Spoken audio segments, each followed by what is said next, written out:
नमस्कार, श्वेताज किचनमध्ये तुमचं खूप खूप स्वागत. तर ही तुमच्यासाठी एक रानभाजी आणलेली आहे मी.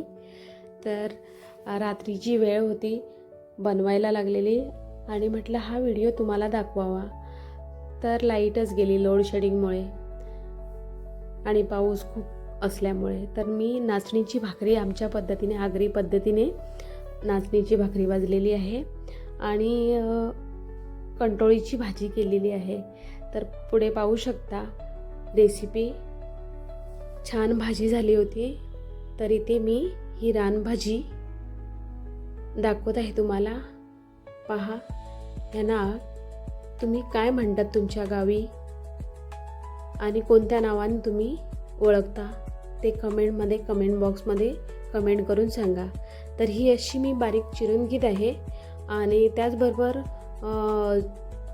जून झालेली म्हणजे त्याच्यात कडक बी झालेली असेल ना तर ती काढून घ्यायची.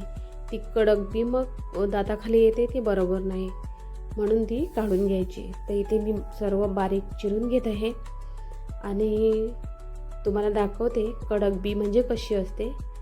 आतमध्ये लालसर असं दिसते तेव्हा ते कंटोळं झालेलं म्हणजे पिकलेलं असते.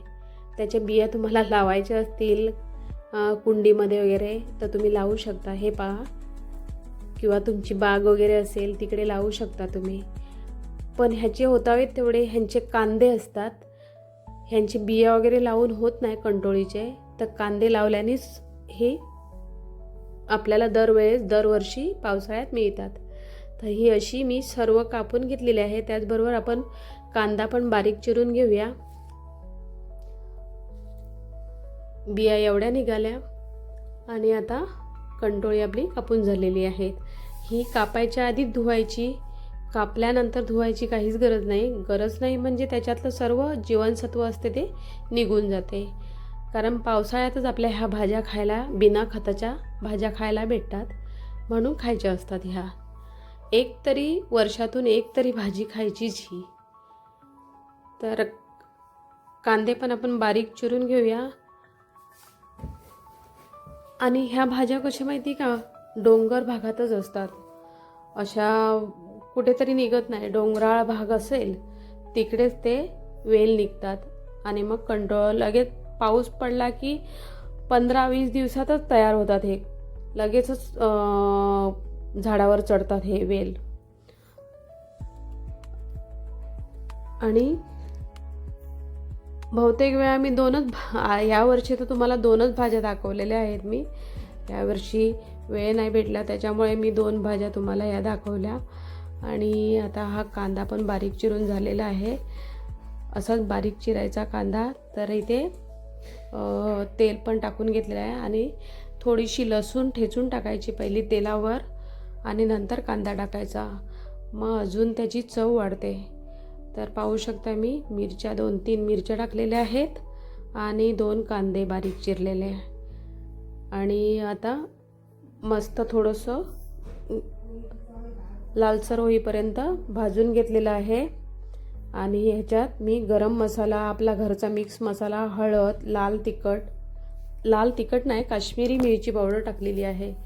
आणि त्याचबरोबर आता आपण हे कंटोळी बारीक कापलेली हे करून घेऊया, टाकून घेऊया. आणि त्याचबरोबर थोडीशी साखर टाकायची म्हणजे अजून जरा चव चांगली लागते ह्या भाजीची. आणि वरून चवीनुसार मीठ टाकायचं. तर इथे मी आता हे वाफेवर आपण शिजवून घेऊया थोडा वेळ आणि मग एक बारीक चिरून टोमॅटो टाकूया.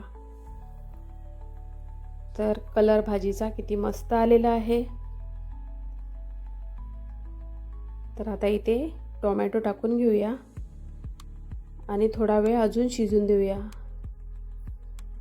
खरपूस अशी शिजली ही भाजी की खूप छान लागते खायला, म्हणून थोडीशी खाली करपली पाहिजेत तेव्हाच छान लागते.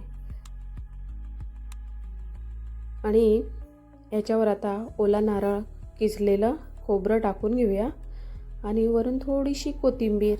आपली झाली भाजी. खूप काही लागत नाही याला. लसणाचं पेस्ट किंवा काय असं काहीच लागत नाही आहे. तर आपली भाजी तयार झालेली आहे. तर आता ह्याच्यावर कोथिंबीर टाकून घेऊया आणि थोडा वेळ झाकण देऊन ठेवून देऊया. आणि भाजी तुम्हाला आवडली माझी तर लाईक, शेअर, सबस्क्राईब करा आणि बेल आयकॉनही दाबा असेच नवीन नवीन व्हिडिओसाठी. धन्यवाद.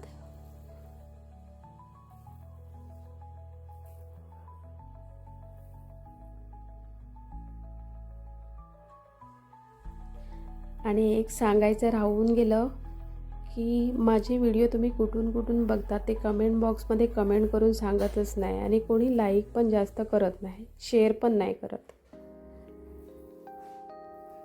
तर ही आमची भाजी मस्त तयार आहे. खायला खूप अप्रतिम झालेली आणि सगळ्यांना आवडली. पुन्हा एकदा धन्यवाद.